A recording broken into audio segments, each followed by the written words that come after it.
Buenas tardes, bienvenidos y bienvenidas a esta sesión informativa sobre la convocatoria que está abierto actualmente con especialidad en antropología social o historia que tenemos aquí en CIESES Occidente. Está la convocatoria abierta de ahora hasta el 10 de abril para que quienes están siguiéndonos conozcan muy bien los procedimientos y los requisitos de la convocatoria, y aquí les vamos a dar una información más amplia sobre este programa que inició en el 91. Esta generación que arrancará en septiembre será la generación número 20 del doctorado de Ciencias Occidente. Y para darnos información sobre la institución, sobre CIESAS como centro público de investigación y sobre las líneas, el tipo de investigaciones y proyectos que se realizan en esta unidad, tenemos la presencia de tres investigadores de planta y una postdoctorante, varias egresadas. De hecho, las tres que estamos aquí en la mesa, todos somos egresadas de este doctorado de Ciencias Occidente. Y pues tenemos un anterior director general de Ciencias, el doctor Agustín Escobar Latapí. Es doctor en sociología por la Universidad de Manchester, es emérito en el SNI. Sus proyectos actuales tienen que ver con jornaleros y la agroindustria de exportación, y ha trabajado también durante muchos años temas de sistemas de evaluación cualitativa y grupos vulnerables y desarrollo en México. También nos acompaña para informarnos del programa y de la unidad la doctora Julia Preciado Zamora. Ella es, como mencioné, doctora en Ciencias Sociales por Ciencias Occidente, es nivel 2 en el SNI, con intereses de investigación que incluyen la revolución, las biografías políticas, el movimiento cristero, la fotografía como documento histórico y el uso simbólico de funerales de Estado y eclesiásticos. Y bueno, creo que por sus temas queda claro también que es historiadora. Y nos acompaña también el doctor Gerardo Bernache Pérez, es doctor en antropología por la Universidad de Arizona, es nivel 1 en el SNI y tiene estudios durante muchos años sobre la generación y gestión de los residuos sólidos, estudios de disposición final de residuos y la contaminación ambiental, esto en el campo más amplio de estudios socioambientales, derechos humanos ambientales y agua, sociedad y cultura. Nos acompaña la otra egresada también de Ciencias Occidente y actual postdoctorante aquí en Ciencias Occidente, Natalia Cepeda Cáceres.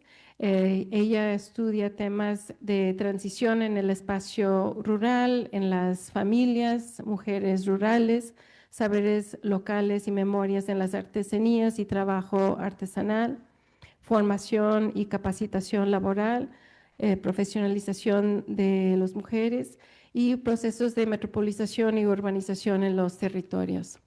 Entonces tenemos una representación de las 4 líneas de generación y aplicación del conocimiento que tenemos en la unidad, pero antes de entrar a hablar de las líneas y el tipo de investigaciones que se realizan cada uno, empezamos con una ronda de diálogo aquí para hablar de la unidad y de ciencias en general.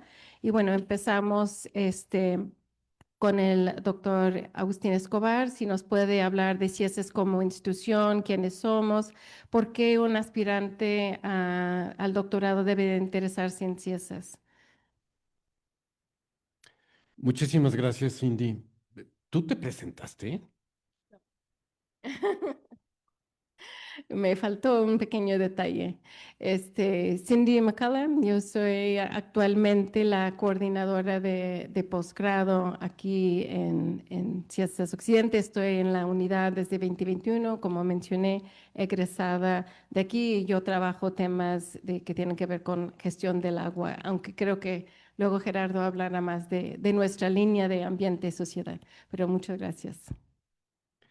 Muchas gracias, Cindy. Y te agradezco haberme pedido decir unas cuantas palabras como de introducción. Si ustedes ingresan a este doctorado en Ciesas, em, estarán ingresando a una institución que se distingue por su antropología social, pero que no es la única disciplina que hay aquí, desde luego. Este, y que es, en términos de antropología social, la institución más fuerte que hay en América Latina de esta disciplina. Pero no es casual, ni es un pensamiento que haya surgido posteriormente, el que aquí también haya historia. Em, si esa se crea en los años 70 como una culminación de las tres instituciones antropológicas de México. Está el Instituto Nacional de Antropología e Historia, que se crea en 38, lo crea el presidente Cárdenas.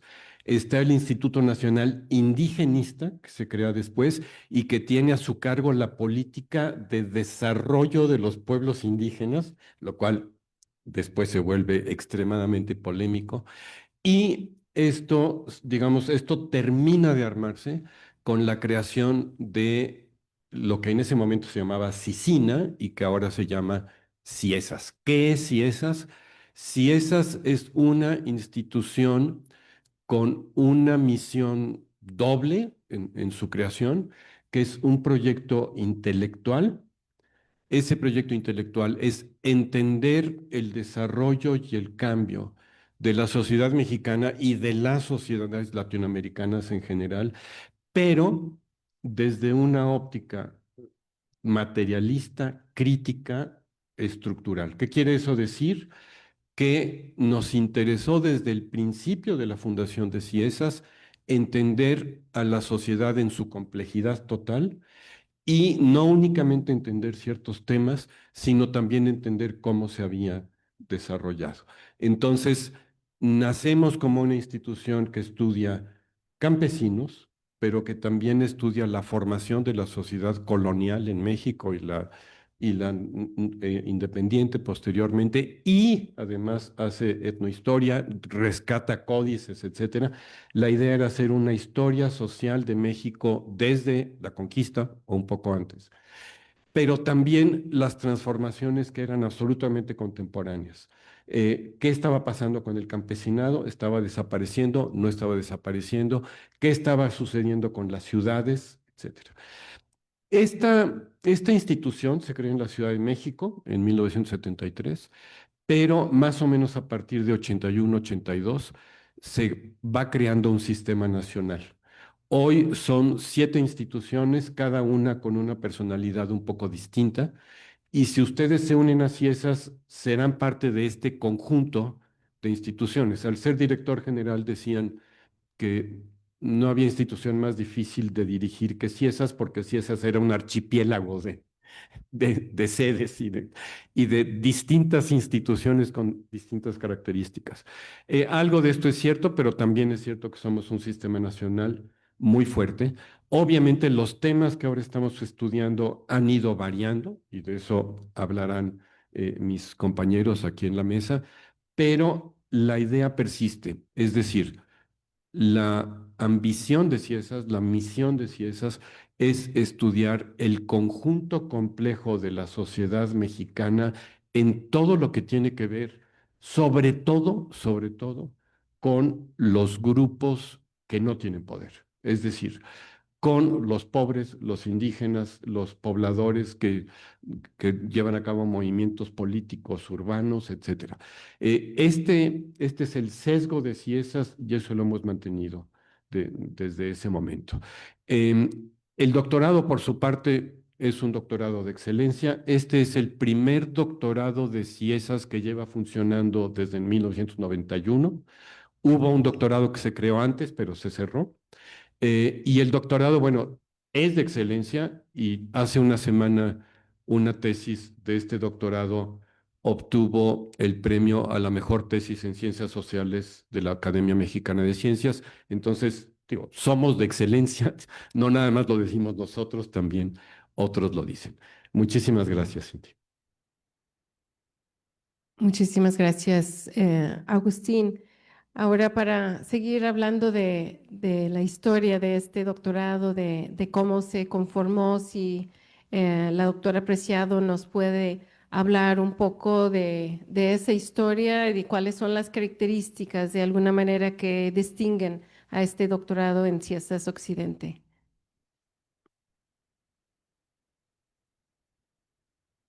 Muchas gracias, Cindy, y gracias también a quienes se conectaron y nos están escuchando. Gracias por su interés y ojalá que pues su interés no quede en esta charla y que sí se inscriban a este doctorado. Como ya lo mencionó mi colega Agustín Escobar, este doctorado nació en septiembre de 1991 y ha permanecido activo hasta la fecha. En principio se ofreció en conjunto con la Universidad de Guadalajara este programa y lo fundó nuestro colega, el doctor Jorge Alonso, quien es investigador de esta unidad y actualmente es investigador emérito del CIESAS y del Sistema Nacional de Investigadoras e Investigadores. El doctor Alonso, según cuenta en dos libros que ha publicado acerca de la historia de este programa, él nos dice que llegó a Guadalajara en 1985 con el plan de organizar un doctorado en ciencias sociales.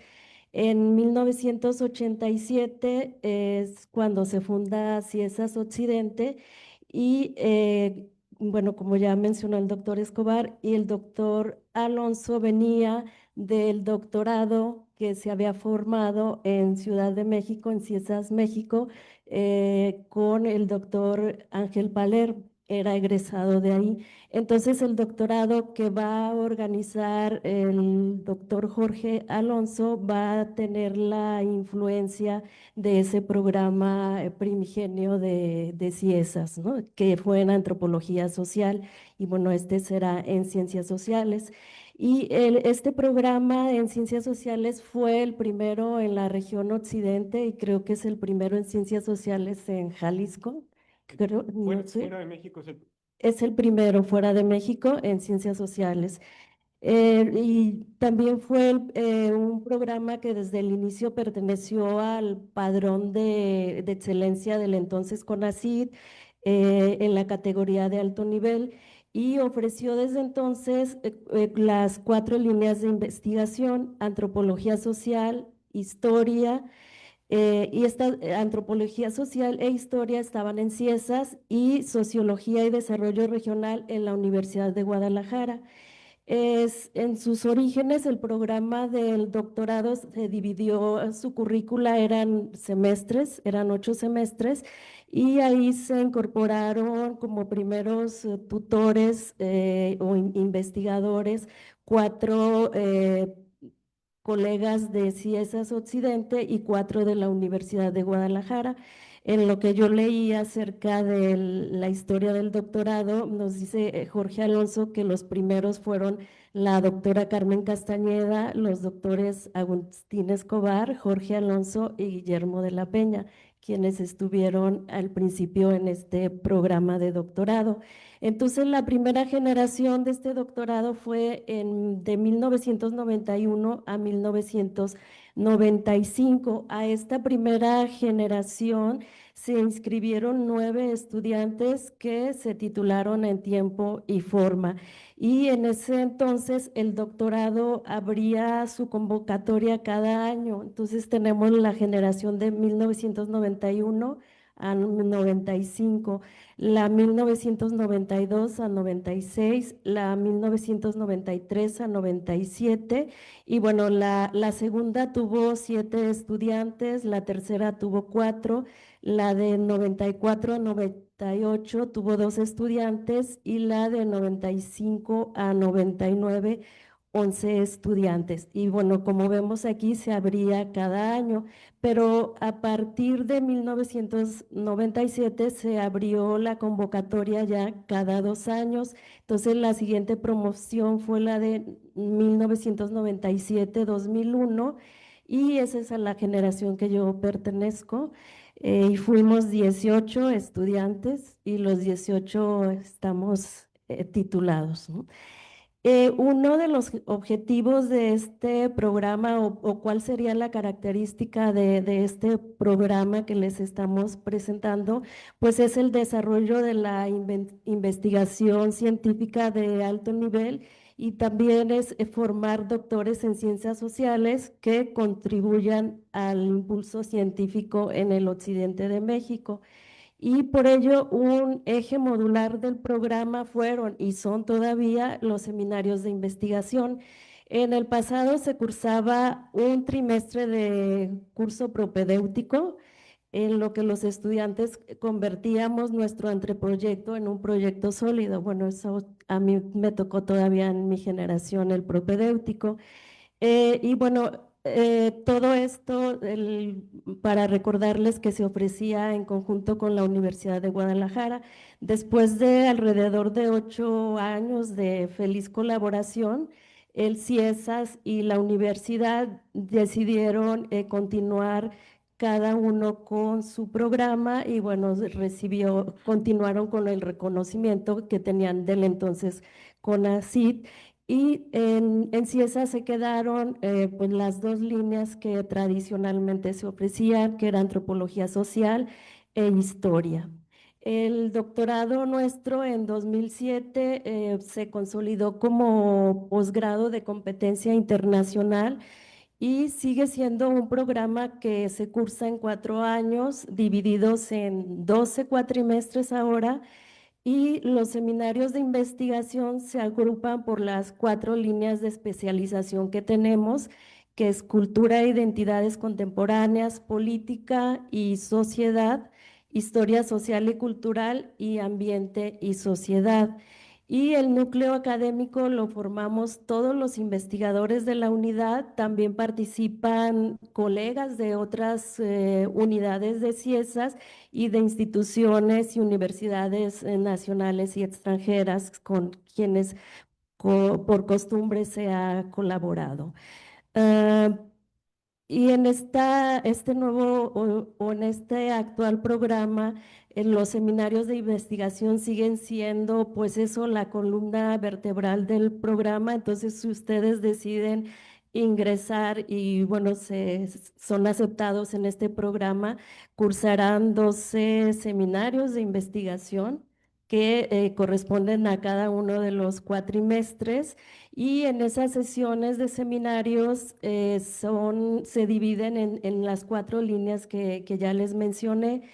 En esos seminarios de investigación se diseña y elabora la versión final de su proyecto, se discuten lecturas afines a sus temas, se planea el cronograma de trabajo de campo y de archivos, se escribe el primer borrador de tesis que se presenta ante un comité de lectores y también se trabaja ya en la versión final de la tesis que ustedes tendrían que estar presentando en 2030, 2030, ¿no?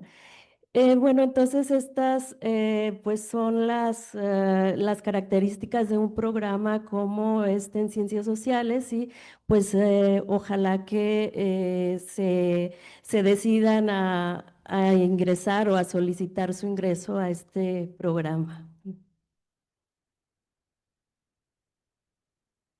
Muchas gracias, Julia. Y bueno, vale la pena mencionar que tanto Julia como Gerardo han coordinado también este posgrado en diferentes momentos. También el doctor Agustín han sido directores regionales aquí de la Unidad Occidente también y dirigió durante muchos años y es un participante muy activo el doctor Gerardo Bernache en un proyecto también de la unidad que es la Comunidad para la Investigación y el Diálogo sobre Gobierno Local, y eso se relaciona también con otro aspecto que caracteriza la unidad o muchos de sus proyectos, que es buscar incidir en la sociedad. Entonces, si nos puede hablar un poco desde esta unidad, cuál es nuestra incidencia en la sociedad desde la docencia y la investigación en la resolución o la atención de problemas públicos. Muchas gracias. Gracias, Cindy. Pues me voy a enfocar más a el área o a la línea de medio ambiente, que es la que mejor conozco, porque soy parte de ella. Últimamente sí nos ha interesado, y digo últimamente, en los últimos 6, 8 años, creo que todos los colegas de la unidad de la línea de medio ambiente han estado presentando proyectos y desarrollando proyectos con incidencia. Y esto lo ha pedido últimamente el CONACYT, o ahora la CECITI, pero nosotros creo que nos adelantamos un poco porque veíamos que era importante no solo entender, comprender los grupos sociales o las comunidades que estudiamos, sino también poner un granito de arena en tratar de mejorar algunas de las condiciones específicas de su comunidad, especialmente que relacionadas con medio ambiente, ¿no? Entonces, uno de los colegas que trabaja con nosotros es Humberto González, y él ha trabajado mucho lo que llama reconfiguración agroecológica, alimentación y salud, soberanía alimentaria, salud y plaguicidas en infantes y cadenas agroalimentarias globales. Su incidencia está más en impulsar cambios de sistemas tradicionales de agricultura basados en químicos, en agroquímicos, a aquellos que se enfocan más desde la agroecología para una mejor alimentación, especialmente de los niños y la infancia en la zona de Autlán y el Grullo. Últimamente también ha estado trabajando en la zona de Poncitlán. La misma doctora Cindy McCulloch, ella tiene un interés muy especial en la gestión del agua, es una especialista en el río Santiago, y ella trabaja desde la ecología política, los conflictos socioambientales, contaminación y regulación ambiental y sobre todo justicia ambiental.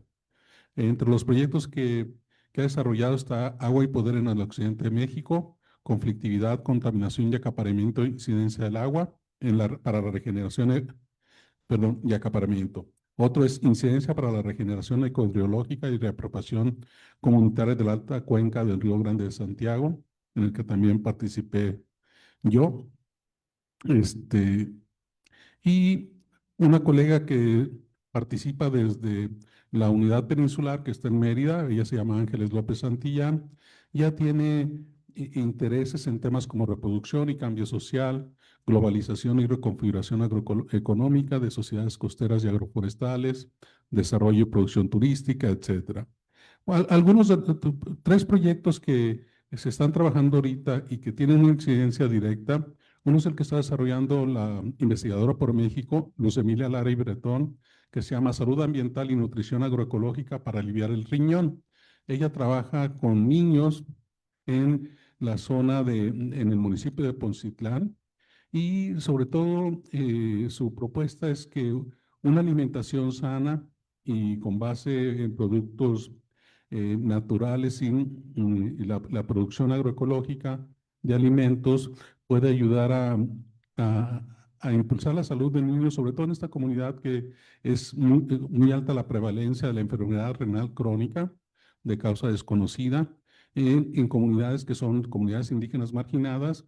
Y pues ella, como les decía, promueve una nutrición agroecológica sustentable. Ahorita tiene ella un proyecto de la Unión Europea para 5 años, está empezando ahora en enero, y será un proyecto por 5 años con un financiamiento de un poco de más de 10 millones de pesos.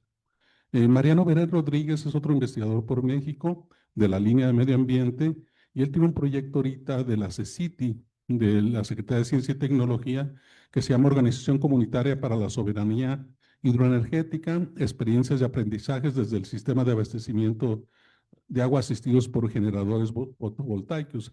Este proyecto empezó bueno, es una segunda etapa de un proyecto que se realizó entre hace 5 y 3 años, donde en colaboración con otro centro de investigación del CONACYT o de CITI, que es el CIATECU, se desarrollaron microredes eléctricas, que son paneles, una articulación de paneles fotovoltaicos eh, para, en ese entonces, pues para solucionar la pobreza energética. En una primera instancia, este proyecto tenía la intención de proveer de energía eléctrica pues para aparatos eléctricos y para luz en comunidades, pequeñas comunidades rurales aisladas. Estamos hablando de comunidades de menos de 200 personas en la zona en municipios de Jalisco como son Ostotipaquillo y San Cristóbal de la Barranca, que son zonas un poquito aisladas. Y pues al empezar a trabajar, lo que la gente les pidió fue que esta energía se utilizara mejor y que se consiguieran bombas de agua para su acceso al agua, algunos de ellos ya tenían inicios de una red hidráulica para llevar, o con tuberías para llevar agua a su casa, pero pues no había agua y no había un sistema de bombeo. Entonces, muchos de estas, que fueron 3 más bien, de estos 3 sistemas de microredes eléctricas, se utilizaron para conectar bombas hidráulicas y para proveer o dar acceso al agua a más de 500 familias en diferentes localidades de estos 2 municipios de Ostotipaquillo y San Cristóbal de la Barranca. Ellos siguen ahora con este segundo proyecto que le llaman, como les decía, el primero se llamaba Microredes Eléctricas y Pobreza Energética, un enfoque colaborativo para la sustentabilidad de las comunidades mexicanas, y este segundo proyecto, Organización Comunitaria para la Soberanía Hidroenergética.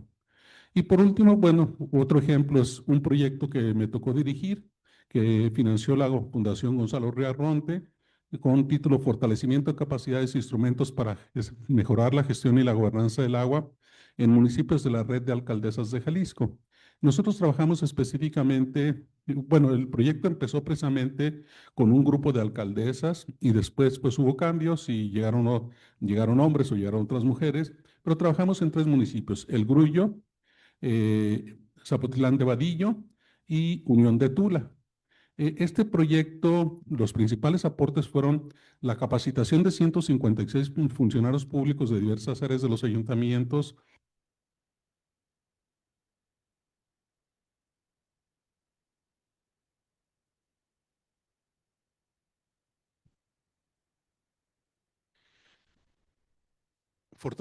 les decía, el fortalecimiento de capacidades, el fortalecimiento de la cultura de agua con talleres a más de 1,200 ciudadanos, principalmente niños y jóvenes de primaria y secundaria, preescolar, primaria y secundaria. Además, se brindó asesoría sobre marcos jurídicos para regular el servicio de agua potable en los 3 municipios y proveer mejores políticas públicas. Se logró un trabajo con 155 estudiantes y profesores de bachillerato en el monitoreo científico ciudadano de la calidad del agua. Se les enseñó y se les provió de instrumentos portátiles para hacerlo, y también se desarrollaron ecotecnias, 3 tipos de ecotecnias. Una fue un sistema piloto de tratamiento de aguas, es decir, una planta de tratamiento de aguas con un humedal. Otra fue la purificación de agua para consumo humano. Y la tercera, la instalación de un sistema de captación de agua de lluvia de más de 80,000 litros en una de las comunidades de Zapotlán de Vadillo. Esos son ejemplos del tipo de trabajo que hacemos en el área de medio ambiente, tratando de incidir y hacer cambios en las comunidades. Muchas gracias, Gerardo.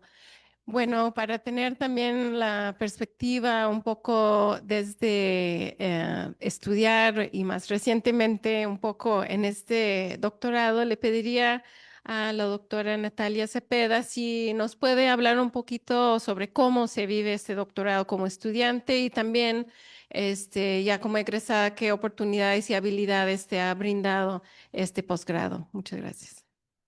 Sí, claro que sí, muchas gracias. Gracias por la oportunidad de compartir estas palabras y algunas de las experiencias como egresada, también como estudiante del doctorado. pues se vive con mucha satisfacción y también con mucho esfuerzo, como se han de imaginar.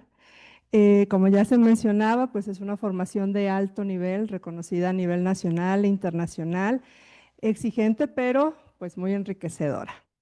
El énfasis que recibimos en el área de antropología y de historia permite realizar procesos de investigación especializantes y metodológicamente robustos. La experiencia de realizar trabajo de campo y recibir acompañamiento constante, retroalimentación casi inmediata al momento de estar realizando nuestro trabajo de campo, nuestras prácticas, permite avanzar constantemente y dialogar nuestros resultados preliminares y bueno, recibir un acompañamiento personalizado y bueno, muy favorable para nuestra formación. Considero que precisamente el trabajo de campo y el contacto con las múltiples realidades sociales es como uno de sus puntos más fuertes.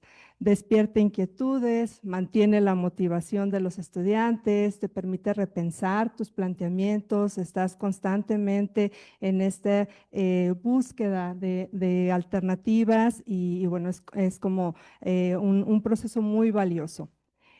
También los apoyos y los recursos que se ofrece, además de la beca de la CECITI, bueno, el CIESAS también nos ofrece distintos apoyos relevantes que facilitan nuestro trabajo y la realización de nuestros proyectos, abre otras puertas para incursionar en diversos campos, asistir a congresos, seminarios, presentar ponencias y bueno, realizar distintos trabajos, ¿no? Que también es algo muy importante.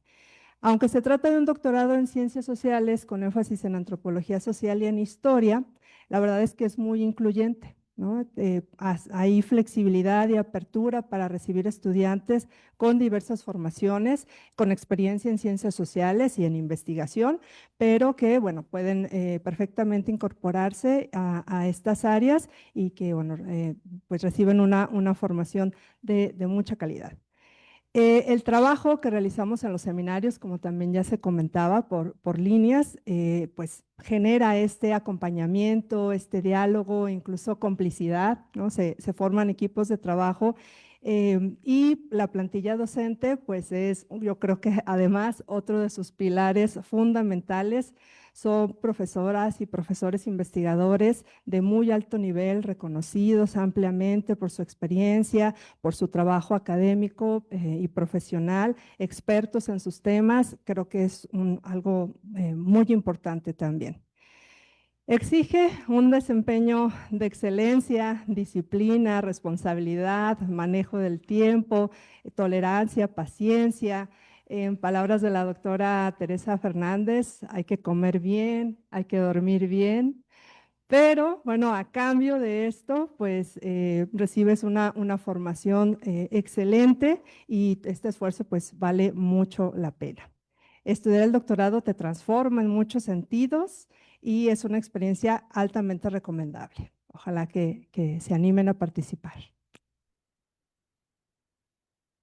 Sí, muchas gracias, Natalia, y concuerdo. En el momento quizás habría momentos cuando uno duda de si todo vale la pena, pero sí, el esfuerzo tiene su recompensa y forma hábitos de trabajo que nos sirven, ¿no? Después de salir del doctorado, capacidades de análisis, de síntesis, sumamente útiles. Sabemos que están también haciendo llegar aquí en el chat y quizás en las redes algunas preguntas, las vamos a atender puntualmente, pero quería también dar oportunidad primero que se presenten cada una de estas líneas de generación y aplicación del conocimiento, que nos platicaran del tipo de investigaciones y de proyectos que se realiza en cada uno y empezamos de nuevo con el doctor Escobar con la línea de política y sociedad, que yo creo por lo que nos platica también Julia, esto estuvo desde la génesis, ¿no? De este doctorado. Sí, gracias, Cindy. Me pediste hablar de la línea de política y sociedad y en efecto creo que es la línea, digamos, el tronco común que dio origen a Ciesas Occidente en 1987, aunque desde el principio también tuvimos historia, como nos ha recordado Julia el día de hoy. Em, ya dos de las personas que me anteceden han hablado de la incidencia, es decir, de lo que se hace en términos de interacción directa con las personas, los ciudadanos, y particularmente aquellos que no tienen servicios o que no tienen poder, y con los cuales se trabaja, pues para que tengan lo que se cumplan sus derechos y para que tengan cierto acceso al poder. Yo quiero enfatizar algo ligeramente distinto. En la línea de política y sociedad, además de hacer incidencia, pero nos hemos especializado en el diálogo con el poder, es decir, en el diálogo con los responsables de las políticas públicas para que las políticas públicas sean realmente de beneficio para las personas que menos tienen y que no han sido oídas en este país, ya sean indígenas, campesinos, pobladores urbanos, etcétera.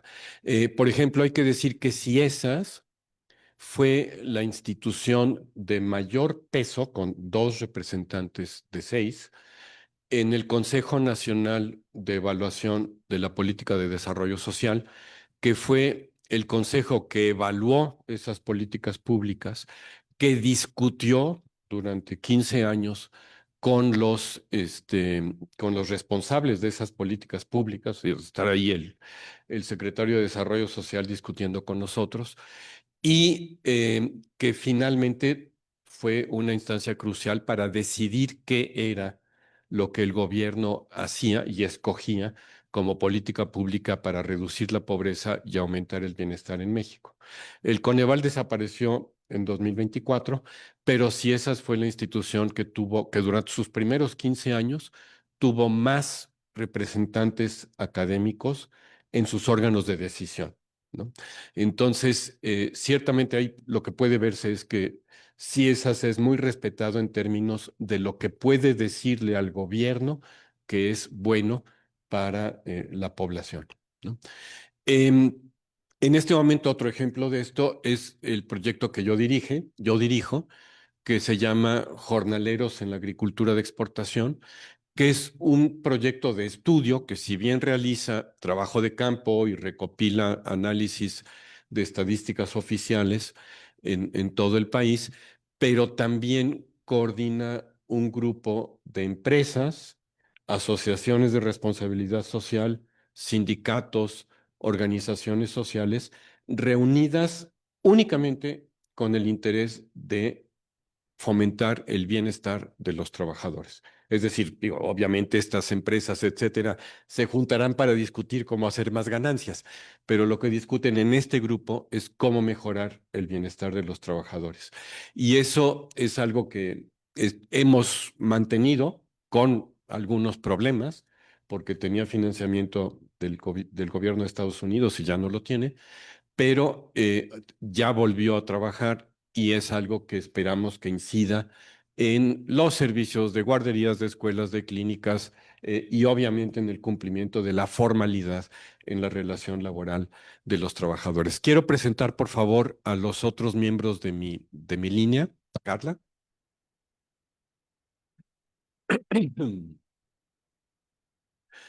Este es Jorge Alonso, como ya dijo Julia, Jorge Alonso fue el fundador de este doctorado. Jorge Alonso no es prolífico, no sé cómo llamar lo que es, porque por lo menos tiene 50 libros con él como autor o como coordinador, y la cátedra que él dirige, la cátedra Jorge Alonso, es una cátedra que año con año publica 2 o 3 o 4 libros, todos centrados en temas políticos, democracia, partidos y movimientos de resistencia y movimientos sociales. Guillermo de la Peña es alguien pues, del mismo calibre. Él fue el primer director de CIESAS Occidente a partir de 1987. Él ahorita simplemente dice en su página que hace historia de la antropología sociocultural. Etnicidad y Derechos Ciudadanos, Historias y Antropologías del Sur de Jalisco, pero ha hecho mucho más que eso. Ha analizado la política indigenista mexicana, ha analizado la política educativa en México y es una persona con, digamos, con un conocimiento muy amplio y muy profundo de la historia de la antropología global y en México. Agustín Escobar soy yo, entonces ya no voy a decir nada más sobre esa persona. Magdalena Villarreal es alguien que en los últimos 6, 8 años se ha especializado en el manejo del dinero por parte de poblaciones de bajos ingresos. Y aquí no sé por qué está en inglés, pero dice pagos digitales y el dinero en México. ¿Qué dice? Warning signs and ways forward for CBDC. No sé. Eh, ¿Cuáles son las señales de advertencia y los caminos que es viable seguir a futuro para los instrumentos de crédito con las poblaciones pobres de México? Y este parece ser un estudio con el MIT. El estudio etnográfico del manejo de los billetes de dólares en los Estados Unidos, México y Ecuador. Y este es de la Academia Nacional de Ciencias en Estados Unidos. Inés Durán es alguien que se ha unido a esta línea más recientemente, es de la generación joven, digamos, de la recuperación de tierras a tejer las autonomías, la creación de una universidad en Mezcala, Jalisco. Mezcala es una población indígena en la ribera del lago de Chapala, aquí en Jalisco. Tejiendo contra espacios la articulación global de la lucha por la vida. Paulina Ultreras también es de las investigadoras más recientes y ella habla de sociedades rancheras, economía y territorio en Colotlán, Jalisco, que es una región del norte de Jalisco, género, salud y la vida posterior del colonialismo, o sea, lo que pasa después del colonialismo, es un proyecto colectivo, historia del voto femenino en Jalisco, y de la exclusión a la paridad electoral también, que es el mismo título que el proyecto anterior, historia del voto femenino municipal en Aguascalientes, Colima y Jalisco. Tenemos además en los centros CONACYT o CECITI una figura de contratación que es la de investigadores por México, que son investigadores que tienen el mismo nivel que nosotros, los investigadores propiamente de CIESAS, pero que son investigadores de CECITI, de lo que era CONACYT y ahora es la Secretaría de Ciencia. Y este es Edel José Fresneda, que es especialista en migración, que es el coordinador de nuestro seminario de estudios de migración que se llama Tramos y bueno, él es otro miembro de nuestro grupo. Selene Cruz es una postdoctorante reciente de CIESAS y ella está estudiando prácticas microfinancieras y el acceso a la salud de la población indígena en el área metropolitana de Guadalajara. Política de los cuidados, iba a decir de las ciudades, las luchas de las mujeres por la defensa del territorio en Jalisco. Y Saraí Lai Trigo, que también es investigadora postdoc aquí en nuestra línea, que está estudiando los jornaleros del sur de Jalisco con el tema de sueños, arte y culturas indígenas de los jornaleros del sur de Jalisco, fusión y confrontación, con la idea de estudiar qué pasa con las culturas de los migrantes indígenas trabajadores y trabajadoras del sur de Jalisco una vez que llegan aquí y que interactúan con otras poblaciones, ¿no? Entonces, esto es lo que estamos haciendo y me da mucho gusto compartirlo con todos. Muchísimas gracias, Agustín, por compartirnos. Ya tenemos una parte de las caras de esta unidad y seguimos con otra de las líneas que estaba desde la gestación de este doctorado, de la línea de Historia Social y Cultural.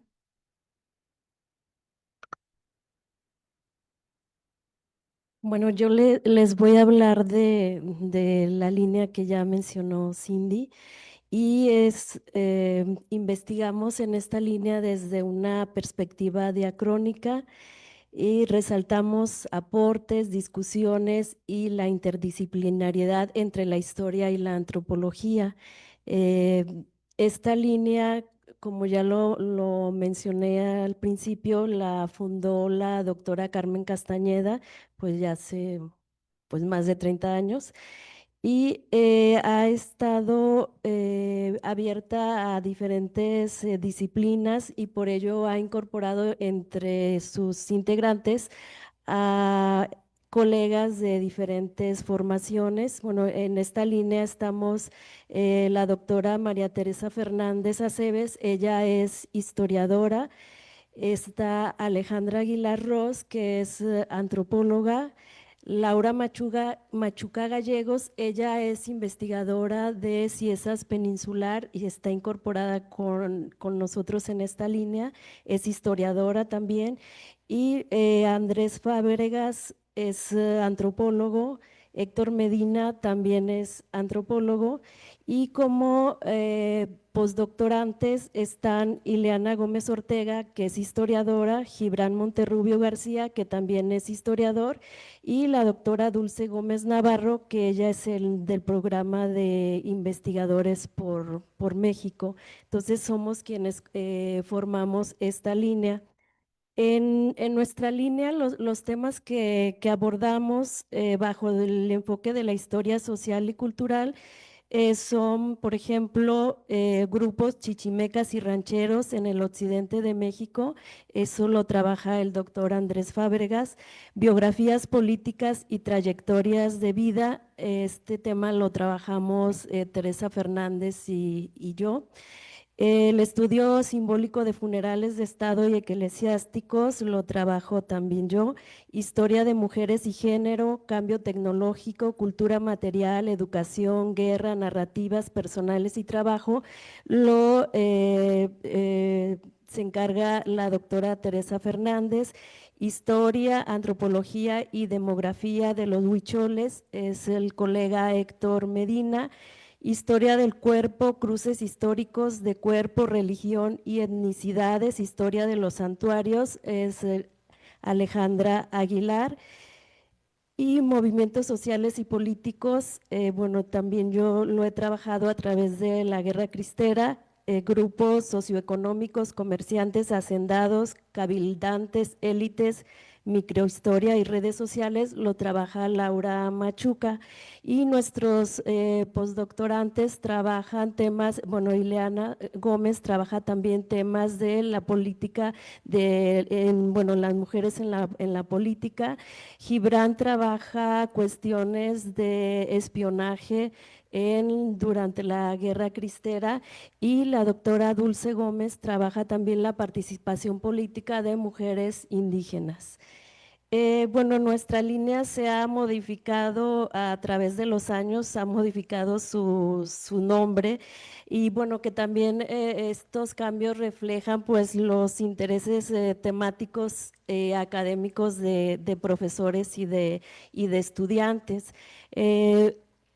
Antes, bueno, algunos de sus nombres eran historia social y antropología del conocimiento, historia social y cultural, historia cultural y de género, pero está registrada oficialmente como historia social y cultural. Para nosotros es muy importante basar nuestra investigación en trabajos en campo y en archivo.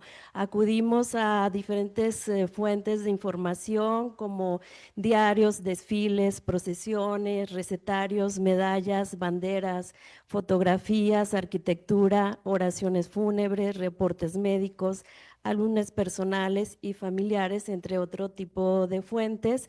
Y los contenidos temáticos que manejamos son la cultura entre la historia y la antropología, perspectivas para el análisis histórico del cambio social desde la historia y la antropología, género, poder y política, poder, esfera pública, resistencia y negociación, experiencia, caciquismo y poder local, aproximación al método comparativo, historia y narrativa, historia de las corporeidades, estudios históricos de la religión, estudios históricos de procesos migratorios.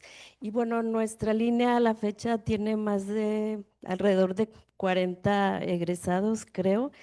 Y ellos, los estudiantes, los temas que a los estudiantes les han interesado son cosmovisión, cabildos en el siglo XVII, devociones, protestantismo, catolicismo social, prensa y poder, corporativismo, latifundios, grupos indígenas, corregidores, familia, matrimonio, maestras, ingenieras, bailarinas, políticos, mineros, tranviarios, estibadores, campesinos, empresarios e intelectuales. Y la generación 2020-2024 fue la última que se tituló y en ella tuvimos a 3 estudiantes.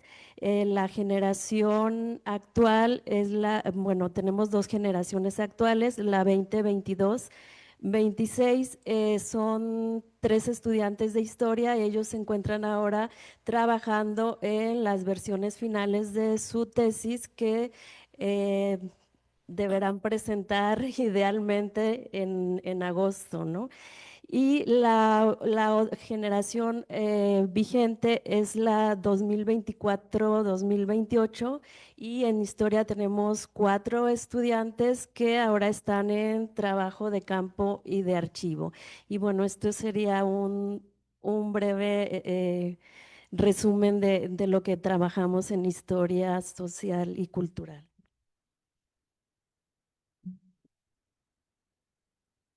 Y bueno, ya 2 líneas faltan, quizás más jóvenes, pero no menos importantes para la identidad de lo que se trabaja en Ciencias Occidente. Primero con mi propia línea muy cercana a mi corazón de ambiente y sociedad. Sí, en la línea tenemos 10 colegas trabajando, incluyéndonos nosotros. Está Humberto González, Gabriel Torres González, la doctora Cindy McCulloch, la doctora Ángeles López, que les decía está en Peninsular, pero colabora con nosotros, un servidor, Gerardo Bernache, un investigador por México, Mariano Beret, una segunda investigadora por México, doctora Lucemila Lara y Bretón, y 3 postdoctorados, Edith Carrillo, Joshua Green y Renato Castillo.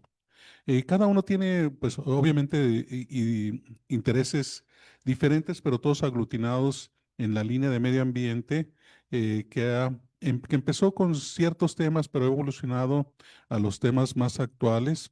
Humberto González, como les decía hace un rato, está interesado en reconfiguración agroecológica, alimentación y salud, soberanía alimentaria, salud y plaguicidas en infantes y cadenas agroalimentarias globales. El proyecto del doctor Humberto González me parece muy interesante. Él estando en la zona del Mentidero, a un lado de Autlán, que es una ciudad media de Jalisco, una ciudad con alta producción agrícola, vio cómo en la escuela primaria de la localidad, anexa y que está junto a los campos de cultivo, pasaba una avioneta a fumigar los campos de cultivo, pero empezaba a fumigar desde la escuela y los niños cuando salían a recreo, pues también eran fumigados, ¿verdad? Entonces él empezó a tomar muestras de sangre para ver qué podía encontrar de los residuos de esos mismos plaguicidas y se encontró con muchos de ellos en la sangre de todos los niños de esa escuela primaria. Pero también empezó a entender que mucho de lo que comemos o la alimentación que tenemos, pues siguen ahí los pesticidas porque no siempre se utilizan de la forma que dice el paquete que se debe utilizar. Es decir, no deberías estar fumigando varias semanas antes de sacar el producto al mercado y sin embargo a veces el producto se fumiga 2, 3 días antes de sacarlo al mercado, por lo que tanto el producto, la manzana, el plátano, el chayote, la papa que estamos consumiendo trae pues una alta carga todavía de materiales agroquímicos que van a nuestro cuerpo, ¿no? Y que causan una serie de problemas. La doctora Emilia Lara y Bretón, que es investigadora por México, ha trabajado con el doctor Humberto González y ella acompañó al doctor Humberto en su trabajo en Autlán y en el Mentidero y ahora está trabajando en Poncitlán. en comunidades cocas que también tienen problemas por daño renal crónico, los niños y los adolescentes, y que tienen que ver pues con la calidad del agua, que consumen agua de alguna manera de Chapala, que se trata de filtrar, pero sin embargo, pues el agua de Chapala es un resumidero de los drenajes de una serie de municipios, más de una docena de municipios alrededor del lago, y de escurrimientos lixiviados de agroquímicos también. Entonces, es una investigación muy interesante. El doctor Gabriel Torres ha trabajado sobre todo programas de ordenamiento ecológico territorial y ordenamiento ecológico local. Últimamente ha trabajado en la zona de Ciudad Guzmán, en la laguna de Ciudad Guzmán también, para este tipo de proyectos. Les decía que la doctora Cindy, ella ha estado muy interesada en el río Santiago, y obviamente su proyecto ha sido sobre la gestión del agua. Su visión es desde la ecología política, conflictos ambientales, contaminación, regulación ambiental y sobre todo algo que nos falta mucho, la justicia ambiental. Del autor Ángeles López, le interesan temas como reproducción y cambio social, globalización y reconfiguración económica de sociedades costeras y agroforestales. Como les decía, ella vive en Mérida. Desarrollo y producción turística, políticas territoriales de conservación, manejo de recursos colectivos, gobernanza, territorialización y la formación del Estado. En lo personal a mí, me interesan los estudios socioambientales, los diagnósticos de generación y gestión de residuos sólidos, estudios de disposición final de residuos y sobre todo aquello que está relacionado con los residuos y la contaminación ambiental. Los dos problemas más importantes de los residuos, pues no son los residuos mismos, es lo que se convierten después de que pasan unos meses o unos años de que los enterramos, y los residuos sólidos son un gran productor de gas metano.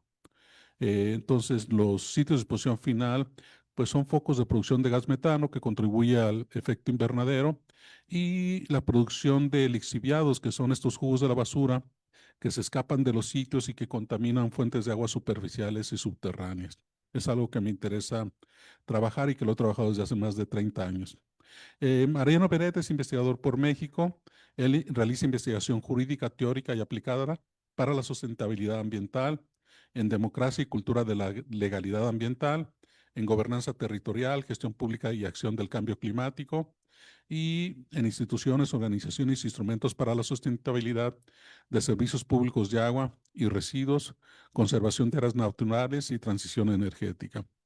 Como les decía la doctora Luis Emilia Arari Bretón, actualmente coordina este proyecto que se llama SANAR, Salud Ambiental y Nutrición Agroecológica para aliviar el riñón en la zona de Poncitlán. Y pues ella ha estado trabajando ya muy arduamente en este proyecto para aplicar con un enfoque de ciencia ciudadana a la toma de decisiones ambientales y de salud.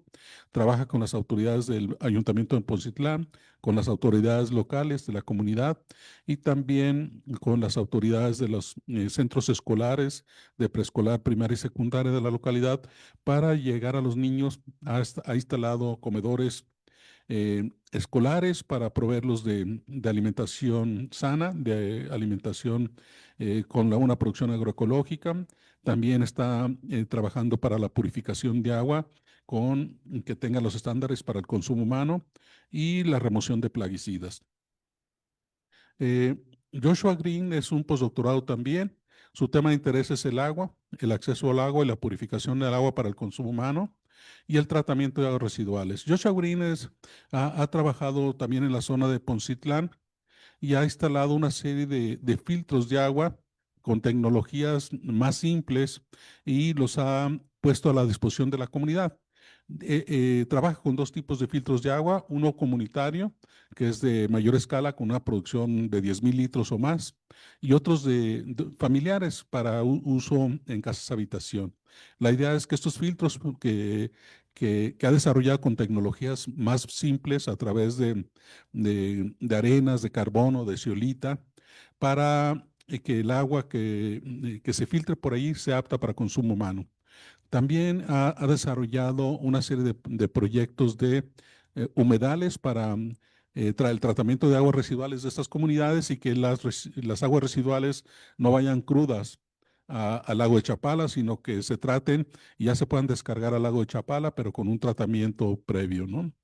Renato Castillo es otro postdoctorado que está interesado en la precariedad energética. También ha trabajado en el proyecto de microredes eléctricas y pobreza energética y ha impulsado la instalación de microredes para el bombeo de agua en comunidades con carencias energéticas, promoviendo el acceso al agua y el desarrollo sostenible en las zonas de Ostotepequillo y San Cristóbal de la Barranco. Y por último, pero también muy importante, una egresada de nuestro doctorado, Edith Carrillo Hernández, que está interesada en la teoría de la reproducción social y en la economía feminista, con marcos analíticos para comprender y analizar la crisis socio-reproductiva y ambiental en el capitalismo y sus efectos e impactos en comunidades rurales. Ahora está trabajando y colaborando con la doctora Emilia Lara en su proyecto de Sanar. Pues es algo de los proyectos que estamos trabajando en la línea de sociedad y medio ambiente. Perfecto, muchas gracias, Gerardo. Entonces, Natalia, si nos hablas de la última línea también de este doctorado de Cultura e Identidades Contemporáneas. Sí, claro que sí, muchas gracias. Nuevamente agradezco la oportunidad de platicar un poquito sobre la línea a la que pertenezco y que, bueno, también pues es muy importante. En esta línea está integrada por profesoras y profesores investigadores también de distintas disciplinas, de antropología, sociología, historia, educación, psicología, derecho, es multidisciplinar. Y bueno, se integra por la doctora María Eugenia de la O, la doctora René de la Torre, el doctor Jorge Aceves y los postdoctorantes Trilce Rangel, Salvador Durán y bueno, yo, Natalia Cepeda. Dentro de los intereses de los estudios culturales, pues se encuentra la producción, distribución y usos de las culturas contemporáneas, las transformaciones y reconfiguraciones identitarias en la organización social y en la simbolización de la vida cotidiana, complejizar la diversidad cultural en sus expresiones heterogéneas desde las culturas urbanas, las culturas tradicionales, étnicas, agrícolas, basadas en la tradición oral, así como las culturas globales o mediatizadas. También la línea trabaja sobre las representaciones y formas de la familia, de lo femenino, las corporalidades, el desarrollo personal y profesional de las mujeres, las interacciones entre lo privado y lo social. Nos interesa también el análisis de las etnias y de los regionalismos en el contexto de la globalización, la transformación sociohistórica de los territorios, las relaciones campo-ciudad, la tradición oral, así como los movimientos religiosos contemporáneos, los procesos de conversión religiosa y el proselitismo. Se contemplan las culturas institucionales, gremiales, sindicales, escolares, ecológicas, juveniles, sexuales, democráticas, además de las culturas urbanas y populares en sus múltiples expresiones y oralidad. También nos interesan los temas emergentes relacionados con la tecnología y los procesos metodológicos derivados de la virtualidad en su diálogo con la antropología y con las ciencias sociales. Como ustedes se pudieron dar cuenta, muchos de los temas que trabajamos pues son transdisciplinares, ¿no? Los podemos encontrar en las 4 líneas. Entonces, bueno, podría ser una sugerencia que revisen con atención los temas, los proyectos de cada investigadora, de cada investigador, para que ustedes puedan definir más fácilmente pues como el rumbo que quisieran darle a sus investigaciones, ¿no? A sus proyectos, porque pues dialogamos, ¿no? Entre las líneas, pero cada una pues tiene ciertos énfasis y particularidades. Dentro de la línea de cultura e identidades, pues el énfasis también está en la formación metodológica dentro del método etnográfico, ¿no?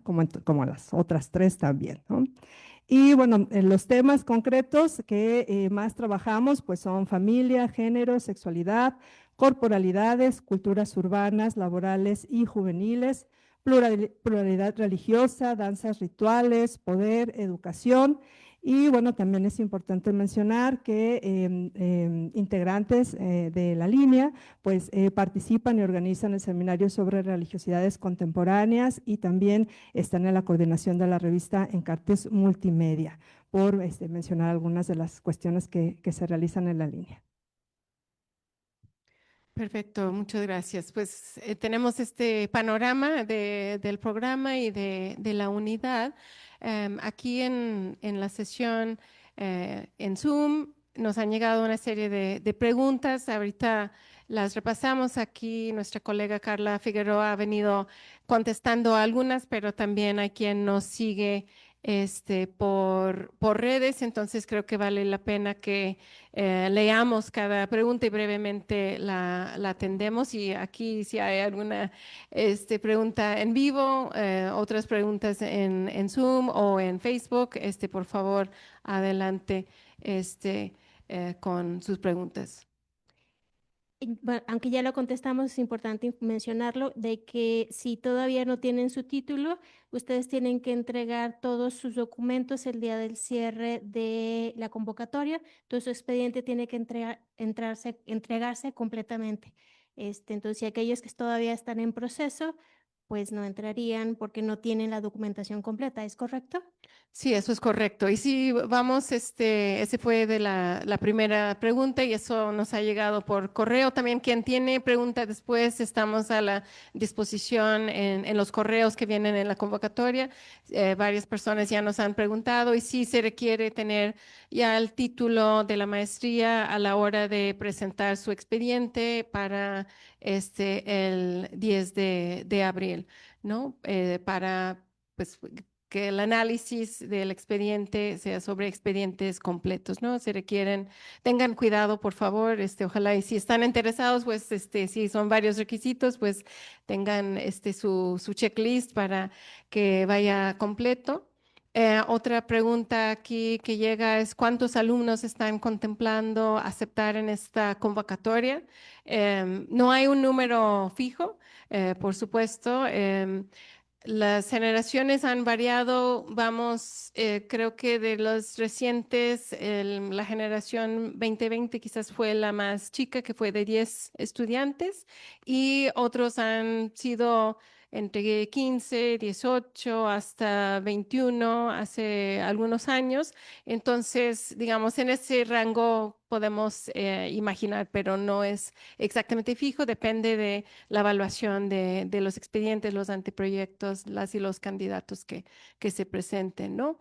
Este, otra pregunta que llega dice, actualmente los estudiantes del programa pueden tener un trabajo, es decir, los horarios del programa tienen flexibilidad para hacer esto posible. Bueno, yo voy a ir a lo mejor dando algunas respuestas, pero por favor, quien guste también responder a alguna pregunta.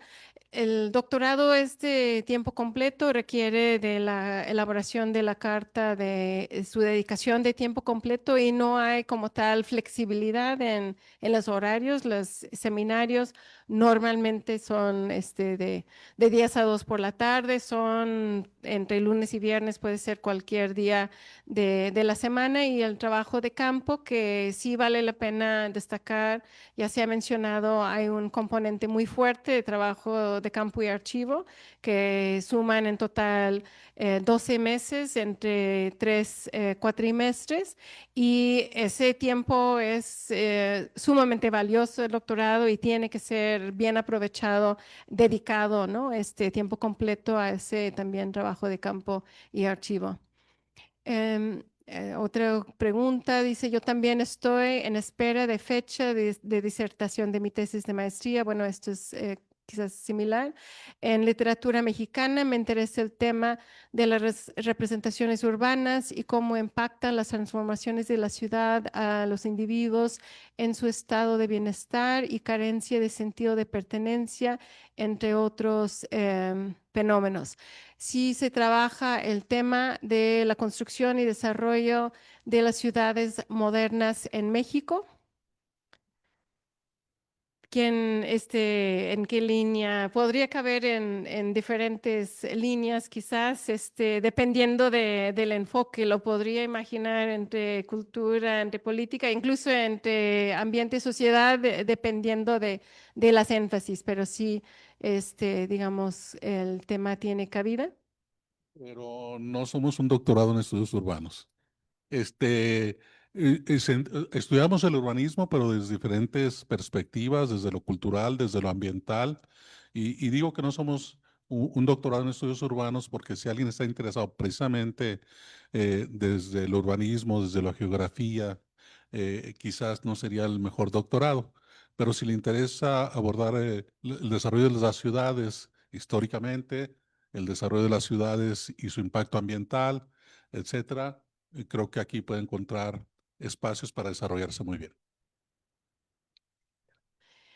Y hay una pregunta sobre el tema de los idiomas. Lo que se pide es el certificado del nivel del inglés, perdón, con un nivel equivalente al B2.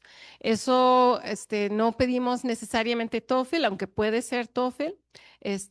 Pero lo que se pide es de una institución que esté acreditado para ello. No tenemos un listado de las instituciones específicas, pero tienen que poder expedir un certificado de lectura y comprensión del inglés que sea equivalente al nivel B2.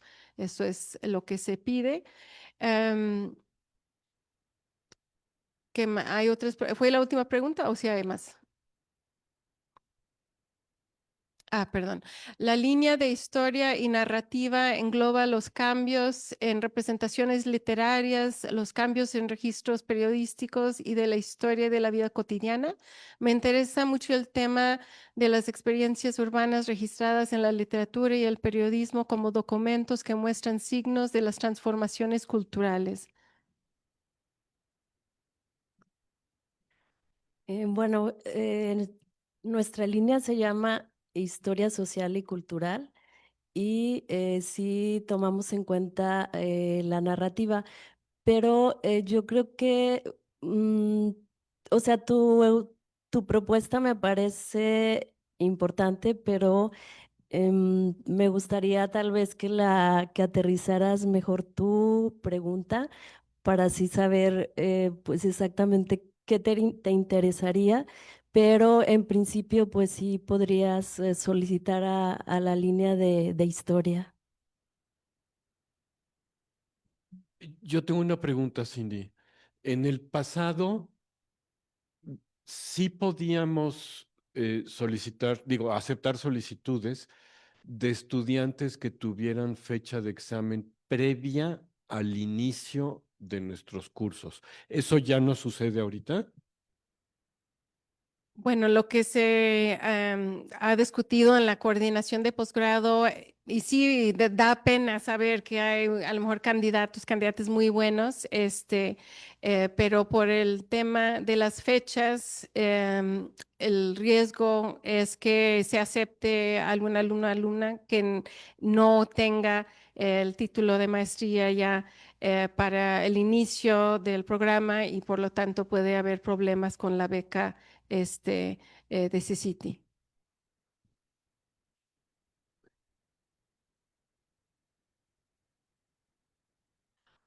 Esos sí son candidatos, sí.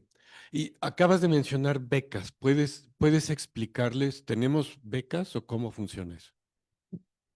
Sí, tenemos la beca nacional de CCT, estamos en el Sistema Nacional de Posgrado, por supuesto, y eso cada estudiante tiene que también hacer su propio trámite para acceder a la beca. Bueno, otra pregunta, bueno, y si tienen su acta de grado, eso sí se puede aceptar, por supuesto, no tiene que ser el título. Este, ¿Sabes qué institución, preguntan, otorga el certificado de nivel de inglés que piden? Pueden ser diversos, tendrán que ustedes investigar con la escuela. Sí, donde estudiaron el inglés, o si fue hace años buscar a lo mejor a alguno que tenga el examen TOEFL o otro equivalente que les puede darle el certificado. Todos los postulantes deben hacer examen o avisan después de la revisión de los proyectos. Sí, hay diferentes etapas de la revisión. Después del 10 de abril hay fechas posteriores de las fases de la revisión. El 30 de abril se avisa los resultados de la primera etapa, que es la revisión de los expedientes. Ya quienes salen en esa primera lista presentan un examen de admisión. Después de el examen, se publica de nuevo un segundo listado ya de la segunda etapa de la revisión, y quienes salen en ese listado ya es el proceso de las entrevistas. Entonces, acudirán a entrevistarse con algunos investigadores e investigadores de la unidad para poder dialogar más sobre su trayectoria, su anteproyecto de investigación, su formación. Y ya finalmente el 19 de junio sale la lista de las y los aceptados y una lista de espera. Digamos, quienes en esa primera lista no tienen a lo mejor garantizado su lugar y su beca necesaria también de CCT, pero que puede ser que también todavía alcancen a entrar al doctorado.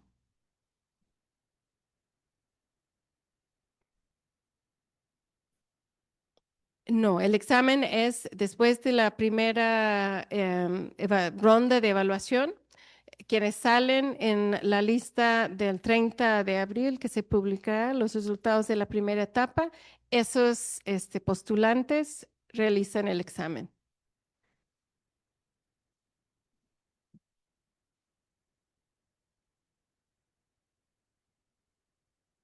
Sí, algunas palabras, Cookie, para de consejos para quienes están armando su expediente. Cookie es la secretaria técnica de este doctorado en Ciencias Sociales. Sí, buenas tardes. Pues solo comentarles que los expedientes se reciben siempre y cuando estén completos para su valoración. No se aceptan como en algunas otras ocasiones se aceptaban expedientes incompletos, es decir, que no tenían el acta de grado, no necesariamente el título, pero sí el acta de grado. Entonces, ese es un requisito muy claro ahí en la convocatoria que no se puede omitir, igual que el nivel del inglés que certifique cualquier institución que tenga el B2 del marco común europeo. Y la cuestión de la beca de CECITI sí es por parte del postulante y no hay garantía realmente, o sea, si esas no les da la beca, si esas es parte del sistema nacional y por ello tiene opción de tener una beca, al ser admitido el postulante como alumno del programa, debe realizar su solicitud de manera personal. Sí, perfecto, muchas gracias. Sí, y bueno, como mencioné, tanto yo como Cookie María del Refugio, estamos a la orden en los correos también, si tienen alguna pregunta posterior. Y tenemos una pregunta aquí en vivo. Adelante, bienvenido. Muchas gracias. No, más que nada, bueno, ya me quedó un poco claro porque yo tenía mi examen de grado posterior a la fecha, así que creo que no me va a ser posible. Sí, por este requisito que tenemos. ¿Hay alguna pregunta también en redes, Carla? Bueno, entonces, con esto cerramos la sesión. Esperamos, como decían al principio, que no solo nos hayan acompañado en la sesión, sino que se animen y preparen sus anteproyectos, sus expedientes, que se acerquen con nosotros si tienen alguna duda, se pueden acercar, están los correos de todas las y los investigadores de la unidad en nuestra página, pueden ponerse en contacto para mencionar los temas que interesen, entablar una comunicación directa también y esperamos pronto estarles leyendo sus anteproyectos de investigación. Y muchas gracias.